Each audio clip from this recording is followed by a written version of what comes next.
I wasn't recording yet.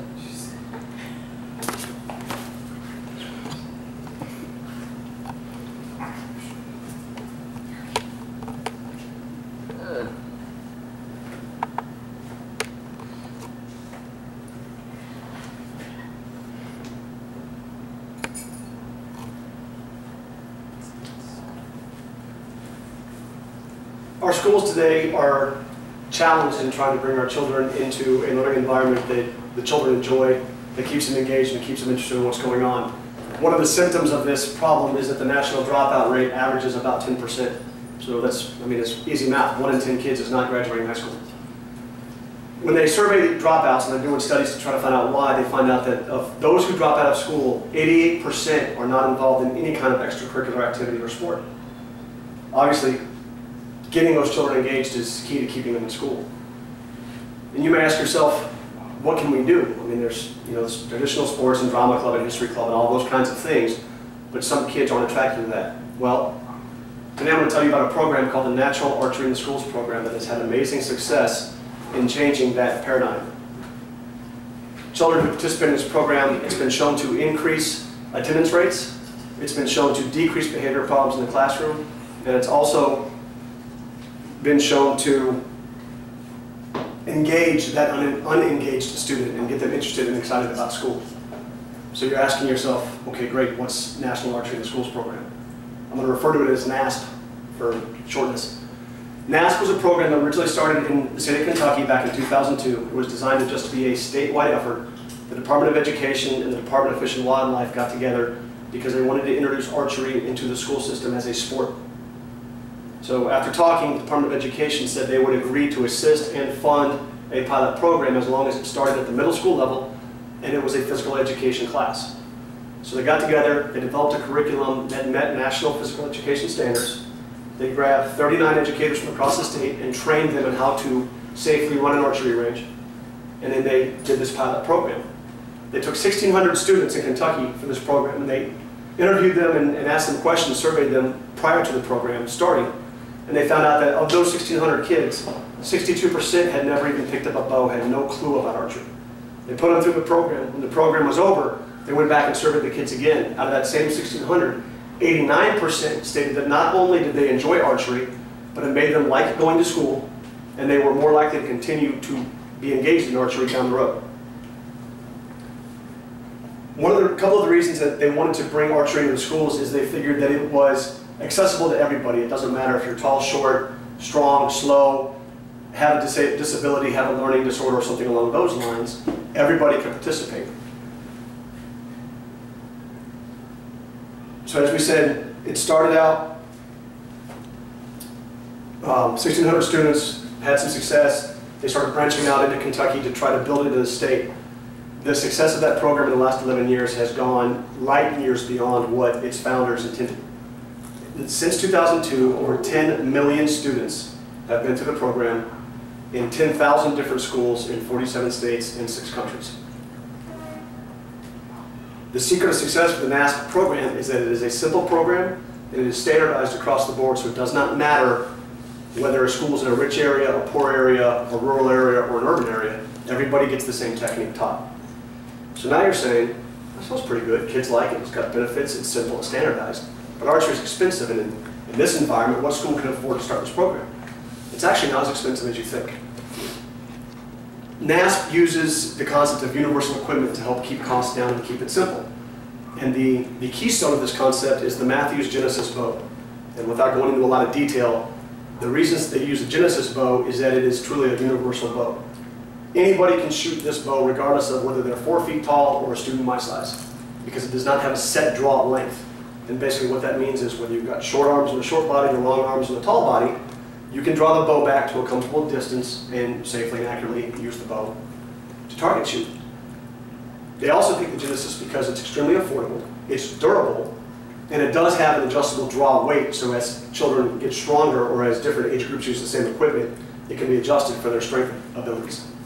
Another way that NASP keeps costs down through standardization is by using aluminum arrows that are all the same length no matter what.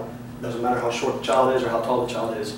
Every arrow is 30 inches long, and they use aluminum because it's durable and it's less expensive. Finally, the program is available and is simple through the sponsorship of corporations. Matthews Archery, along with some other archery and hunting-based organizations, donate money and do grants and scholarships to help keep the cost down. The cost of an average kit usually is about $6,000 if you were to go buy it off the shelf. And through these grants, they're able to keep the cost for schools down in the neighborhood of about $3,000. So if you think about it, $3,000 for equipment that can be used for years is pretty reasonable. So, okay, it's inexpensive, it's inclusive, it should be easy. What does a school have to do to bring NASP into their environment? The first thing they got to do is go to the NASP website, click the contact button. It brings up a list of states that have the program involved in their state. Go to your state, and that'll give you the name of an administrator, and on that administrator's contact page is their information as well as the dates for the instructor courses that are required. So once the school decides they're going to do this, they go to the website, they get the dates.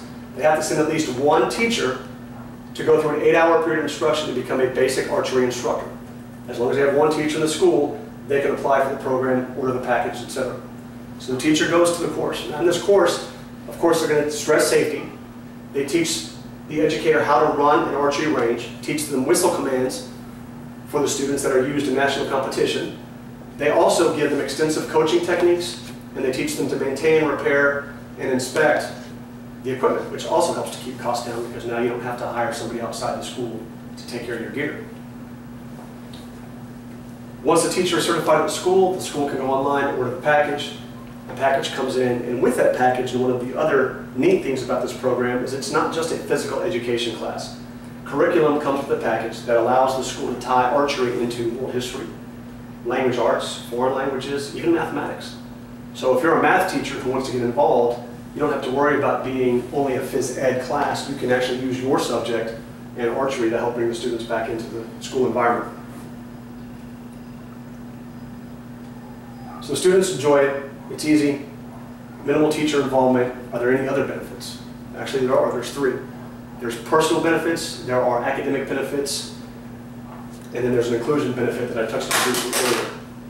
Personal benefits are, when you go to any of the websites for the states that have this program, each one of them has a testimonials button. And I did a lot of reading to see what was the feedback on the program, and whether you're talking about a principal who thought it was a horrible idea and changed his mind, teachers who recommended that a troubled student try it, or students, universally everybody has positive things to say.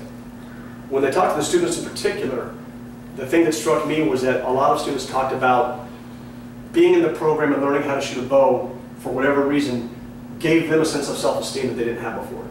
And we all know that self-esteem is hugely important as you grow up. It also, students came back and talked about how having a teacher as a coach gave them a reason to trust that teacher, so that student-teacher trust was built, which also helps them in the classroom. And the third thing was they simply just enjoyed going to school more. So measurable academic benefits included, as we talked about briefly earlier, absenteeism or ditching school rates decrease significantly with students who participate in this program. Students who have behavioral issues in class that participate in the program do better with behaving in class because they want to be able to go shoot the bow at the end of the day. And even students who have learning disabilities or a personal disability that makes things hard for them in the classroom have done better. So that's pretty significant, because if you're paying attention in school and you want to be there, you're going to learn. The academic piece, one of the key things to me that struck me is that archery does require a sense of focus. And they found that developing that sense of focus in students who are struggling translates into their academic achievement. So by teaching them how to shoot a bow and teaching them how to focus on the target and the steps and the technique, they're able to take that series of steps and somehow translate that into the classroom to do better in school. And finally, again, one of the most important things to me is that this is an inclusive sport. There's narratives on the website that talk about Schools for the Deaf bringing this program in so that their students can compete in a team sport, go to national competitions, have a sense of school pride. We've talked about students with behavioral issues, students with physical disabilities. There's several testimonials about students who had one arm shorter than the other, or couldn't walk, or couldn't stand, that were still able to go, and with some modifications, participate with their peers, compete, and sometimes outshoot them. And again, that gives them a sense of self-esteem and achievement. So in conclusion or in summary, I've kind of talked about a lot of things, and let me kind of briefly review why I think this is important. We have a dropout problem in the United States where 1 in 10 kids is not finishing school. We have students that are behavioral issues in class. We have students that just don't care about school. They're disengaged. Bringing the NASP program into the school has shown conclusively that it will engage that unengaged student, get them back in a learning environment.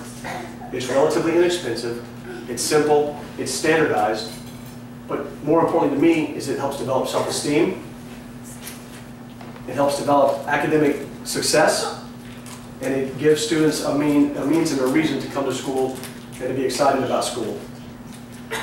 So to me, I feel it's vitally important that each one of us get involved with our local schools and school districts and bring this program into our schools. I think our children deserve it.